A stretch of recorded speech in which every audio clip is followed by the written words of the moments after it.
सन 2006 में David New York senate के लिए चुनाव लड़ रहे हैं। उनकी अभियान बहुत अच्छी तरह चल रही है, लोगों की जरूरतों के प्रति उनकी सहानुभूति के कारण, और हर कोई निश्चित है कि वह जीतेंगे। वह हर पत्रिका के कवर पर और सबसे लोकप्रिय टॉक शो में दिखाई देते हैं। दुर्भाग्यवश चीजें तब खराब हो जाती हैं जब एक अखबार डेविड के बारे में एक लेख लिखता है जिसमें वह एक कॉलेज रियूनियन के लिए मजाक में अपनी नग्न पीठ दिखाते हैं, जिससे उनकी प्रतिष्ठा को बहुत नुकसान होता है। डेविड की गुस्से भरी प्रतिक्रिया हेनरी देखता है, जो एक रहस्यमय कॉल प्राप्त करता है और कहता है कि वह नए विचारों पर काम कर रहा है। निर्वाचन के दिन विशेषज्ञ भविष्यवाणी करते हैं कि डेविड हार जाएगा और ठीक ऐसा ही होता है। एक बार फिर हैरी और उसके बॉस रिचर्डसन उसे देख रहे हैं, जो कहते हैं कि उन्हें डेविड को फिर से ट्रैक पर लाना होगा। नर्वस महसूस करते हुए डेविड अपने दिमाग को साफ करने की कोशिश में बाथरूम में छुप जाता है।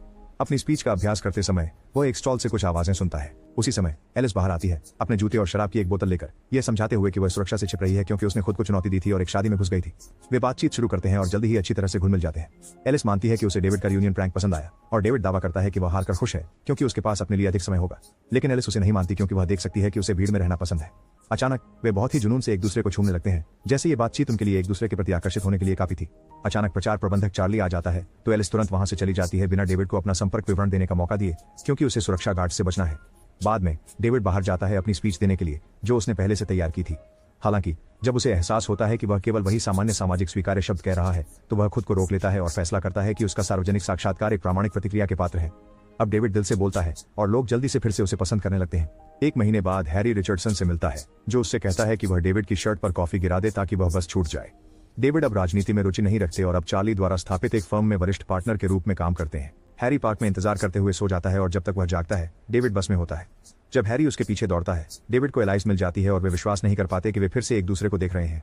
वे एक दूसरे की जिंदगी के बारे में बात करते हैं और एलाइस कहती है कि डेविड को फिर से सीनेट के लिए जरूर खड़ा होना चाहिए। चूंकि समय कम है, हैरी अपने हाथ से एक हरकत करता है जिससे इतनी दूरी पर भी डेविड का कॉफी एलिस की गोद में गिर जाता है। अचानक हैरी को एक टैक्सी से टक्कर लगती है, लेकिन वह जल्दी उठ खड़ा होता है जैसे कुछ हुआ ही न हो। जब वह अपनी नोटबुक चेक करता है तो यह देखकर हैरान रह जाता है कि डेविड ने योजना से हटकर कुछ किया। बस में डेविड आखिरकार एलिस से उसका नंबर मांगता है, इससे पहले कि उसका फोन लगातार बजने लगे। एलिस उसे उसकी कॉफी में फेंक देती है, इससे पहले कि उसे एहसास होता है कि उसे उतरना है। इसलिए डेविड उससे वादा करता है कि वह बाद में फोन करेगा। जब डेविड दफ्तर पहुंचता है, वह गलियारों से तेजी से गुजरता है और सभी कर्मचारियों को नमस्ते कहता है, बिना यह देखे कि वे जमे हुए हैं। वह कॉन्फ्रेंस रूम में प्रवेश करता है और देखता है कि चार्ली और अजीब मुखौटे पहने कुछ आदमी एक रहस्यमय रोड से उसकी जांच कर रहे हैं। इन लोगों का नेतृत्व रिचर्डसन कर रहे हैं, जो तुरंत उन्हें डेविड को पकड़ने के लिए कहते हैं। कार्यालय में एक पीछा होता है, लेकिन डेविड चाहे जो भी गलियारा या सीढ़ियां चुने, और अधिक लोग और यहाँ तक कि खुद रिचर्डसन भी उसके रास्ते में रुकावट डालते रहते हैं। वह अपने कार्यालय की ओर भागता है और दरवाजे बंद कर देता है।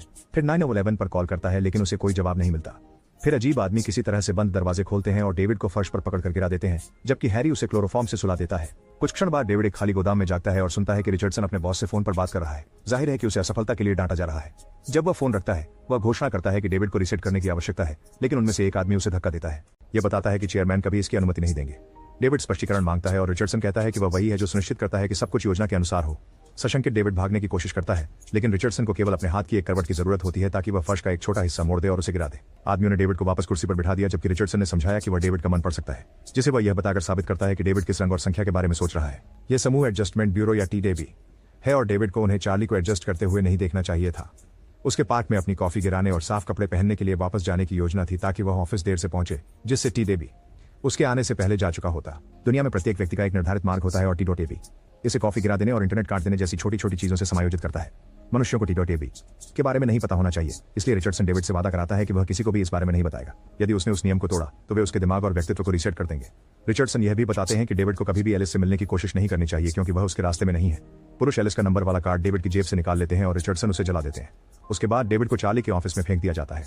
हर कोई फिर से सामान्य रूप से चलने लगता है और डेविड कहीं भी TAB को नहीं देख सकता। दिन भर वह जो हुआ उसके बारे में सोचना बंद नहीं कर सकता, और यहाँ तक कि चार्ली भी एक मीटिंग के दौरान उसकी ध्यान भटकने की स्थिति को नोटिस करता है। काम के बाद डेविड एक बार में जाता है और एलिस का फोन नंबर याद करने की कोशिश करता है। अचानक हैरी उसके पास आकर बैठ जाता है और सोचता है कि डेविड इस महिला के बारे में इतना क्यों चिंतित है जिससे उसे बात नहीं करनी चाहिए। बार में TAB के बारे में बात करना खतरनाक है, इसलिए वे गोपनीयता के लिए बाद में नाव पर मिलने के लिए सहमत होते हैं। वहां हैरी समझाता है कि पानी उसके लिए डेविड की गतिविधियों को पढ़ने से रोकता है। वह यह भी बताता है कि एजेंट वास्तव में लोगों के विचार नहीं पढ़ सकते, वे सिर्फ उनके इतिहास और आदतों का अध्ययन करते हैं ताकि उन्हें आसानी से अनुमान लगाया जा सके। हैरी डेविड को सलाह देता है कि अगर वह नहीं चाहता कि TAB उसका पीछा करे तो वह एलिस को न ढूंढे। 3 साल बाद डेविड बस में है जब वह अचानक सड़क पर एलिस को चलता हुआ देखता है। वह तुरंत नीचे उतरता है और उसके पीछे भागता है। वह स्वीकार करता है कि पिछले 3 वर्षों से वह हर दिन उसी बस में यात्रा करता था, उम्मीद करते हुए कि वह उसे देख सके। वे टहलने जाते हैं, जबकि डेविड समझाता है कि उसने उसका नंबर खो दिया था और उसका उपनाम नहीं जानने के कारण उसे ऑनलाइन नहीं खोज सका।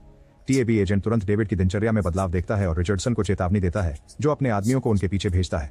एलिस बताती है कि वह एक समकालीन बैले कंपनी में डांसर है और उसे अपने कल रात होने वाले शो के बारे में बताती है। यह जोड़ी नाश्ता करने के लिए एक कैफे में रुकती है जबकि रिचर्डसन उन्हें दूर से देखता है और एलिस के मार्ग में कई मोड़ों को नोटिस करता है। अगर वे चुंबन लेते हैं तो योजना से एक अपूर्णीय विचलन होगा। टीएबी चार्ली को भेजता है ताकि वह डेविड को याद दिलाकर डेट में खलल डाल सके कि उसके पास एक भाषण है जिसे वह नहीं छोड़ सकता। जब वे अलविदा कहकर किस करने वाले होते हैं तो रिचर्डसन चार्ली को एक संदेश भेजता है जिससे टीवी क्रू होने का नाटक होता है और चार्ली अपने दोस्त को जल्दीबाजी में ले जाकर उसका मूड खराब कर देता है। जाने से पहले डेविड एलिस के गाल पर किस करता है और उससे फिर मिलने का वादा करता है। उस दोपहर डेविड घोषणा करता है कि वह फिर से सीनेट के लिए खड़ा होगा जबकि एलिस को टीएबी से एक झूठा संदेश मिलता है कि रिहर्सल का स्थान बदल गया है। अपनी स्पीच खत्म करने के बाद डेविड दूर से रिचर्डसन को देखते हुए पाता है और शक करता है कि कुछ गड़बड़ है, इसलिए वह चार्ली से कहता है कि उसकी सारी इंटरव्यू को रद्द कर दे। फिर वह बैले कंपनी के स्टूडियो की ओर दौड़ता है और उसे बंद पाता है। डेविड कंपनी को फोन करके रिहर्सल के बारे में पूछने की कोशिश करता है लेकिन कॉल जल्दी ही काट दी जाती है। वह फिर से कोशिश करने के लिए एक अजनबी आदमी का फोन भी उधार लेता है लेकिन कोई फायदा नहीं होता। यह देखते हुए कि डेविड अभी भी शहर में इधर उधर दौड़ रहा है, रिचर्डसन और उसका सहायक उसके सामने प्रकट होते हैं ताकि उसे एलिस को भूलने के लिए मनाया जा सके। डेविड पूछता है कि अगर यह उसकी योजना में नहीं था तो उसे ऐसा क्यों लग रहा है, लेकिन रिचर्डसन को भी नहीं पता। एक निराश डेविड एक कैफे में जाता है यह पूछने की क्या किसी को बैलेट कंपनी का पता है और सौभाग्य से एक ग्राहक उसे एक पता देता है। फिर डेविड टैक्सी लेने की कोशिश करता है लेकिन रिचर्डसन उसे कोई भी टैक्सी रोकने नहीं देता। डेविड एक विशेष टैक्सी के पीछे दौड़ने में सफल हो जाता है लेकिन जब कार रुकती है तो दूसरी गाड़ी उससे टकरा जाती है। टैक्सी ड्राइवर का हालचाल जानने के बाद डेविड दूसरी कार के अंदर देखता है और उसे खाली पाता है।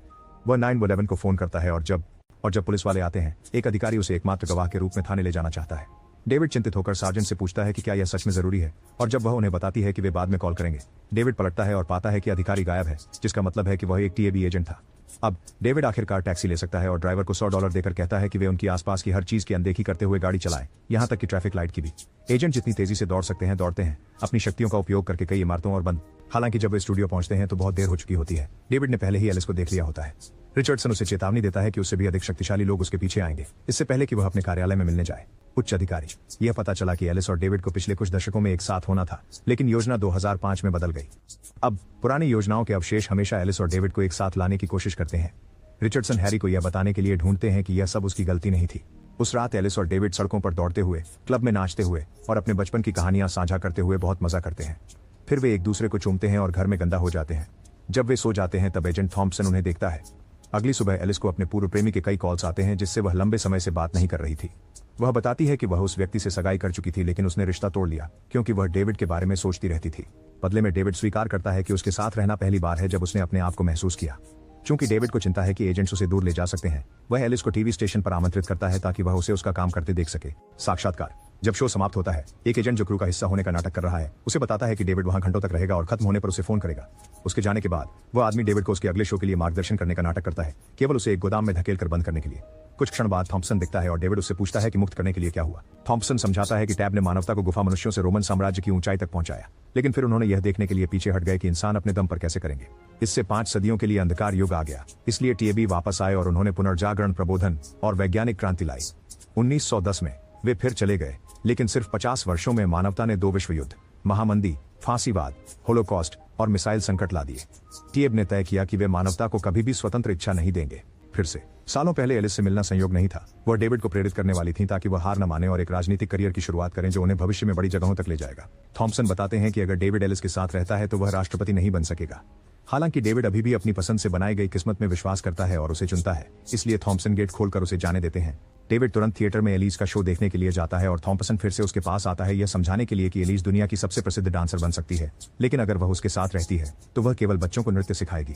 थॉम्पसन कहता है कि चुनाव डेविड का है, लेकिन बाहर जाते समय वह सिर हिलाता है और एलिस के बीच में गिर जाती है। प्रदर्शन के बाद डेविड घायल एलिस को अस्पताल ले जाता है।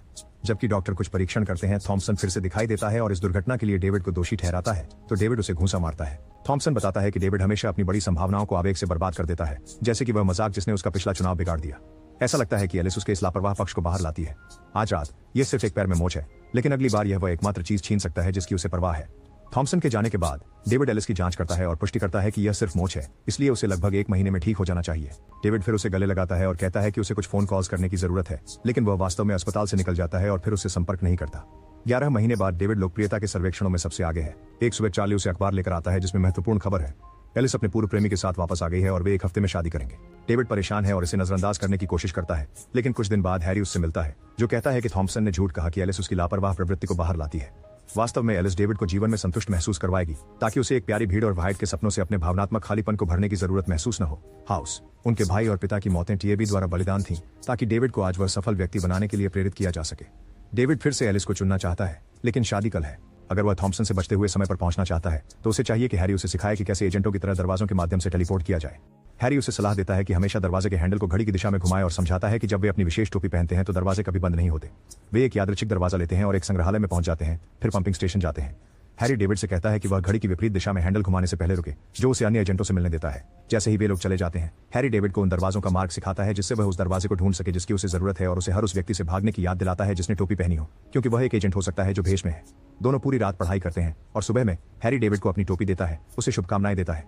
जैसे ही डेविड दरवाजों को पार करना शुरू करता है और बारिश में दौड़ता है, तब टीएबी उसका ट्रैक खो देता है और उसे ढूंढने के लिए एक टीम भेजता है जितना तेज हो सके। डेविड ट्रैफिक से बचता है, लेकिन जब वह कोर्ट हाउस पहुंचता है तो लोगों से टकरा जाता है। दूल्हा पहले से ही अपनी बारी का इंतजार कर रहा है, लेकिन चिंतित है क्योंकि एलिस अभी तक नहीं पहुंची है। कोर्ट हाउस के प्रवेश पर एक मेटल डिटेक्टर है, इसलिए डेविड को अपनी जैकेट और फोन छोड़ना पड़ता है, लेकिन वह अपनी टोपी वापस ले लेता है।